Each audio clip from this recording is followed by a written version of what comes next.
Prof. Ridwan, sejauh ini untuk klaster penyebaran COVID-19 di Provinsi Sulsel didominasi oleh klaster apa nih, Prof. Ridwan? Kalau dari data Prof. Ridwan sendiri. Iya, kalau kita berangkat dari model transmisi yang ada di Sulsel, itu sebagian besar local transmission pada klaster keluarga, seperti itu.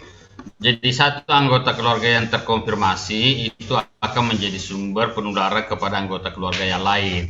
Nah, itulah yang menjadi catatan penting bagi kita, sehingga mengapa pendekatannya harus RT RW. Karena RT RW ini termonitor setiap keluarga gitu ya. Sehingga intervensi pada PPKM mikro yang baik pada level darurat maupun yang ketat atau terbatas itu selalu mengacu pada pendekatan keluarga, karena model-model transmisi khusus misalnya untuk Sulsel sekarang sebagian besar masih didominasi pada transmisi lokal pada klaster keluarga. Itu yang sebagian besar, karena satu anggota keluarga yang terkonfirmasi itu akan menjadi sumber anggota keluarga yang lain. Itu Bang Ade. Baik, Prof. Ridwan. Jadi kalau misalnya memang klaster keluarga yang didominasi sekarang, tapi kalau kita lihat klaster keluarga memang sulit untuk di monitoring gitu ya, Prof. Ridwan, karena memang tidak ada yang tahu gitu keadaan keluarga masing-masing gitu. Iya, jadi inilah pentingnya peran Satgas pada tingkat RT RW. Jadi mengapa ada laporan misalnya jumlah kasus per rumah tangga. Dalam satu desa itu kalau misalnya ada satu anggota rumah tangga yang positif, maka rumah itu sudah dianggap sebagai terkonfirmasi. Jadi berapa saja orang yang dipositif di rumah situ, maka itu rumah tangganya yang dihitung, begitu. Jadi itu pendekatan yang digunakan pada pendekatan yang baru ini ya. Jadi intervensi pada level RT RW itu yang menjadi fokus ujung tombak intervensinya sekarang. Nah, sampai pada pendekatan PPK mikro pun basis pengukurannya melalui keluarga begitu intervensinya.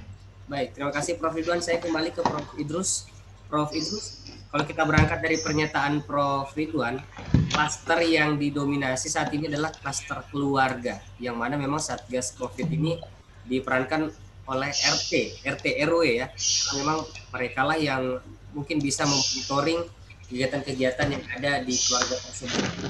Adakah solusi atau saran-saran dari Prof. Idrus terkait dengan upaya Satgas, upaya pemerintah sampai saat ini yang memang mungkin kalau kita lihat masih ada beberapa celah yang kita dapatkan.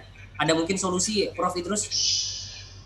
Ya, saya kira apa yang disampaikan Prof. Ridwan ini betul ya. Sekarang kita kan memang harus RT RW. Dan Pak Wali Kota itu sudah membuat satu tim yang namanya apa kayak tidak salah itu COVID detector. Nah, saya cuma sampaikan kepada Pak Wali Kota, detektor itu kan maksudnya menemukan ya, mendeteksi kasus-kasus itu. Dan bagaimana caranya yuk jalan melakukan itu. Dia bilang oke, kita pakai genos. Ya, saya bilang itu genos saya kira dari awal sudah disampaikan bahwa itu tidak terlalu valid. Kita lihat aja bahwa sekarang kan tidak dipakai untuk perjalanan jauh, itu kan tidak dipakai lagi sekarang genos. Ya, malah antigen sekarang ini kalau misalnya dari Jawa kemana itu sudah PCR real time yang kita pakai supaya mobilitas manusia yang membawa virus itu betul-betul dapat dicegah. Nah, ini kalau dia mau lakukan deteksi lewat genos, ya saya dari awal saya sudah katakan, saya bilang saya bukan anti genos Pak Wali. Tetapi kalau kita lihat bahwa dia punya validitas itu tidak terlalu baik, katakanlah nanti dia negatif. Tetapi itu kan bisa disebut sebagai false negatif. False negatif kemudian dia punya virus, kemudian dia jalan-jalan, ini kan jadi sumber penularan. Mereka merasakan bahwa saya ini negatif, padahal dia sebetulnya carrier. Nah ini jalan-jalan naik. Jadi gimana kita mau putuskan mata rantai ini? Ini yang saya sampaikan kepada beliau. Saya bilang begini aja Pak Wali, daripada uang itu dibuang-buang untuk pemeriksaan dan lain sebagainya, kita perbanyak aja vaksin. Sekarang kan di Amerika itu mereka pakai tiga tahap. Yang pertama testing, yang kedua testing, kemudian tracing, dan yang ketiga itu vaksin.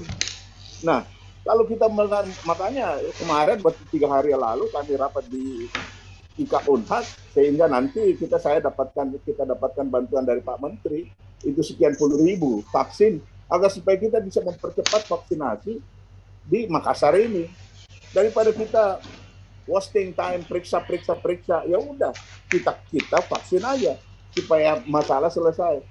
Kalau herd immunity katakan sudah kita bisa capai 70%, kan aman kita punya komunitas. Nah ini yang barangkali saya ingin sampaikan, dan terus terang saya sudah bicara panjang Pak Wali Kota. Saya malah bicara keras pada waktu itu, saya bilang, apa sih kenapa mesti genus pakainya? Kalau mau paling tidak antigen lah. Ya. Ini yang saya barangkali yang saya ingin tambahkan. Baik, terima kasih Prof. Terakhir saya ke Prof. Ridwan. Prof. Ridwan, ada pesan-pesan yang ingin disampaikan, karena kalau kita lihat Prof. Ridwan ini adalah orang yang memang memonitoring kasus COVID-19 di Provinsi Sulsel. Pernah juga saya sempat mendapatkan informasi kasus COVID di Sulsel ini sudah agak melandai di bulan-bulan sebelumnya, tapi sekarang agak meningkat lagi. Nah, kira-kira ada pesan-pesan dari Prof. Ridwan terkait dengan kasus COVID-19 di Provinsi Sulsel? Silahkan. Ya baik, makasih. Jadi kasus COVID-19 di Sulsel sejak Januari sampai bulan April itu kasusnya memang mengalami pelandaian. Bahkan kita pernah kasusnya kurang lebih 20-an, maksimal 50. Nah nanti pada pekan-pekan terakhir ini kasusnya naik di angka 300-an sampai 320-an. Tentu ini menjadi warning yang dini. Sebenarnya ini adalah peringatan yang bagus, yang dini, untuk mengantisipasi Sulsel masuk ke gelombang kedua. Situasi ini seperti DKI pada bulan Mei ya, seperti DKI pada bulan Mei awalnya. Nah, ini akan menjadi catatan sehingga sangat bagus misalnya wali kota maupun gubernur kita sudah mengeluarkan sebuah instruksi yang saya pikir perlu ditindaklanjuti dengan maksimum. Dan sebagai warga negara yang baik, warga bangsa yang baik, tentu tugas kita di 3M-nya atau 5M-nya. Tugas pemerintah di 3T-nya, kan itu poinnya. Jadi pembagian kewenangannya juga sebenarnya sudah jelas. Pemerintah memaksimumkan masif tracing-nya, kemudian intensif testing dan vaksinnya segera dipenuhi di angka 70% untuk membentuk herd immunity-nya. Sementara untuk masyarakat ya jangan tinggalkan protokol kesehatan hanya karena mau berfoto atau merasa canggung atau merasa sesak napas. Itu jauh lebih baik dibanding masuk di kamar jenazah sekarang ini. Ini situasinya sangat gawat, terutama untuk Jawa Bali, dan itu tidak menutup kemungkinan akan berimbas beberapa pekan depan ke Makassar. Demikian Pak Ade. Baik, terima kasih Prof. Ridwan yang sudah hadir hari ini ya bersama kita dalam talkshow virtual kita. Prof. Idrus juga terima kasih atas masukan-masukannya. Tadi kita juga sudah terhubung bersama dengan Kadis Kesehatan Provinsi Sulsel, Dr. Ihsan, yang sempat live karena ada kegiatan selanjutnya. Tapi memang benar ya, masukan dari Prof. Idrus tadi, jangan terlalu banyak memikirkan ini, tapi ayolah kita bergerak sama-sama mencari solusi, menutupi celah-celah yang ada dari upaya pemerintah. Kalau misalnya satu orang saja yang ingin berupaya tapi tidak ada dukungan dari masyarakat, tidak mungkin bisa kita tekan ini kasus COVID-19 di Sulsel. Berbicara COVID-19 bukan seberapa takut kita sama virusnya, tapi seberapa cinta kita sama kesehatan diri kita dan juga kesehatan orang-orang yang ada di sekitar kita. Baik, terima kasih. Saya De Febrian pamit undur diri. Assalamualaikum warahmatullahi wabarakatuh. Waalaikumsalam. Terima kasih Prof. Idrus. Terima kasih Prof. Ya siap, ya sehat, alhamdulillah.